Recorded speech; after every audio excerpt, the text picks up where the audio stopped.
झांसी के हत्याकांड में हुआ बड़ा खुलासा। बंद कमरे में बॉयफ्रेंड और पति के साथ शराब पार्टी में कैसे गई आखिर महिला की जान। झांसी में हत्या का एक हैरान कर देने वाला मामला सामने आया है, जहां पूर्व मंत्री रतनलाल अहिरवार की बहू ने पति और बॉयफ्रेंड के साथ शराब पार्टी की और इस पार्टी के बाद जो हुआ वो इंसानियत को शर्मसार करने वाला था।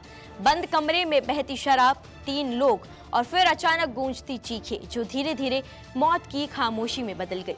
शादी के बाद के अवैध रिश्ते अक्सर खतरनाक साबित होते हैं।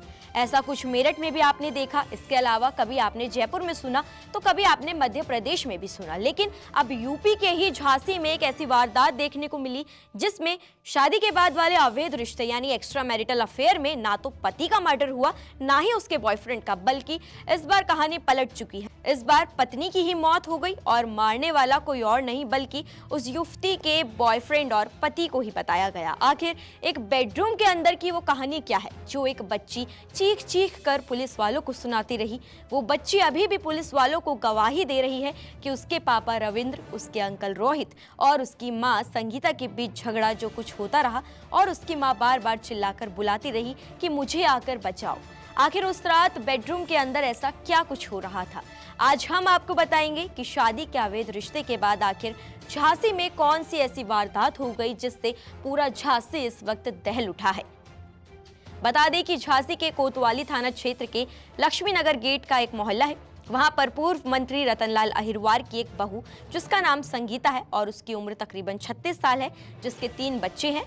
पति का नाम रविंद्र है। 3 बच्चों में से एक 12 साल, एक 9 साल और एक 4 साल के आसपास है, लेकिन संगीता का एक बॉयफ्रेंड भी है और बॉयफ्रेंड का नाम है रोहित और ये बात उसके पति को भी पता थी। गुरुवार की देर रात रोहित 3 बोतल शराब लेकर संगीता के घर पहुंचता है और ये बात संगीता के पति को भी पता होती है। संगीता हंसी खुशी अपने बच्चों को किराएदार के घर में ऊपरी वाली फ्लोर पर पहुंचा देती है और बच्चों को कहती है तुम यहीं पर रहो, हम लोग आते हैं। अपने बॉयफ्रेंड और पति के साथ वो अपने बेडरूम में जाती है और बेडरूम में जाने के बाद तीनों बैठ के आराम से रात को शराब पीते हैं। इस बीच उन सब में बातचीत हो रही थी, क्योंकि कमरा बंद है तो बाहर केवल हल्की फुल्की आवाज ही आ रही होती है। वो भी इसके तकरीबन 1 घंटे बाद अचानक से महिला चिल्लाने लगती है, शोर शराबा होने लगता है। इतने में ही बड़ी बेटी एंजल अपनी माँ की चीखने की आवाज सुनकर वहां आती है और गेट खुलवाने की कोशिश करती है, जिसके बाद रोहित गेट खोलता है और एंजल से कहता है ये लो 100 रुपये और जाकर चीज खा लो। एंजल वहां से नहीं जाती और अंदर आने की जिद करती है, जिसके बाद रोहित उसे धक्का देकर हटा देता है और वापस दरवाजा बंद कर देता है। इसके बाद बेटी अपनी मां को बचाने के लिए अपनी किराएदार शकुंतला के पास जाती है और उससे मदद मांगती है, लेकिन जब वो दोनों वहां पहुंचते हैं तो आवाज बंद हो चुकी होती है। इनके लिए इनका हक दिलवा दो, हम हक मांग रहे हैं, इनका आधा हक चाहिए बच्चों का, नहीं क्या आधा हक दिलवा दो। सभी मिलकर दरवाजा खोलने की कोशिश करते हैं लेकिन दरवाजा नहीं खुलता, जिसके बाद वो तुरंत 112 डायल कर पुलिस को बुला लेते हैं। पुलिस को भी दरवाजा खुलवाने में 10 से 15 मिनट का समय लग जाता है। इसके बाद पुलिस दरवाजा तोड़ देती है और बेडरूम के बेड पर संगीता की लाश होती है। वहीं रोहित लेटा हुआ होता है और पति सोफे पर नशे में पड़ा हुआ मिलता है। पुलिस ने शव को पोस्टमार्टम के लिए भेजा, जिसके बाद संगीता के शरीर पर चोट के निशान देखने को मिले। इसके अलावा गला दबाकर उसकी हत्या को अंजाम दिया गया। पुलिस ने दोनों आरोपियों से लंबी पूछताछ की, लेकिन नशे में होने की वजह से दोनों से कोई भी पुख्ता जानकारी नहीं मिल पाई। पुलिस अभी भी जांच में जुटी हुई है। आइए आपको सुनाते हैं झांसी नगर के पुलिस अधीक्षक ज्ञानेंद्र कुमार का इस पर क्या कुछ कहना है। कोतवाली थाना क्षेत्र के लक्ष्मी गेट बाहर मोहल्ले में आज संगीता अहिरवार, जिनकी उम्र करीब 36 वर्ष है, इनकी डेड बॉडी इन्हीं के बेडरूम में मिली है और उसी रूम में इनका पति और जो महिला का एक बॉयफ्रेंड था वो भी मिले हुए, दोनों लोग वो भी साथ में थे।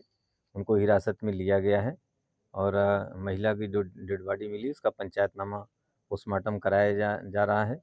मौके पर फील्ड यूनिट भी संपूर्ण साक्ष्य संकलन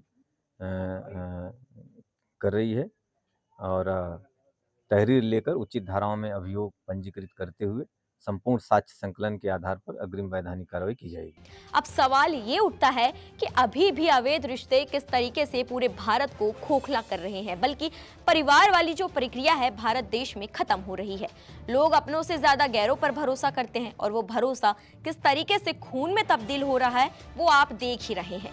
मेरठ में किस तरीके से एक पत्नी अपने बॉयफ्रेंड के साथ मिलकर अपने पति को टुकड़ों में काट देती है, वहीं जयपुर में महिला अपने प्रेमी के साथ मिलकर पति की हत्या करने के बाद उसके शव को बाजार में बाइक पर लिए घूमती है।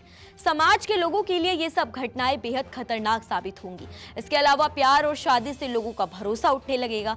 इस मुद्दे पर अब आपकी क्या राय है, कमेंट सेक्शन में हमें जरूर बताएं। नमस्कार, मैं हूं मानक गुप्ता। अगर आपको हमारा ये वीडियो पसंद आया हो तो इसे लाइक और शेयर जरूर करें और हाँ, हमें सब्सक्राइब और फॉलो करना ना भूलें ताकि आप देश और दुनिया की कोई खबर मिस ना करें। तो जुड़े रहिए हमारे साथ और देखते रहिए News 24।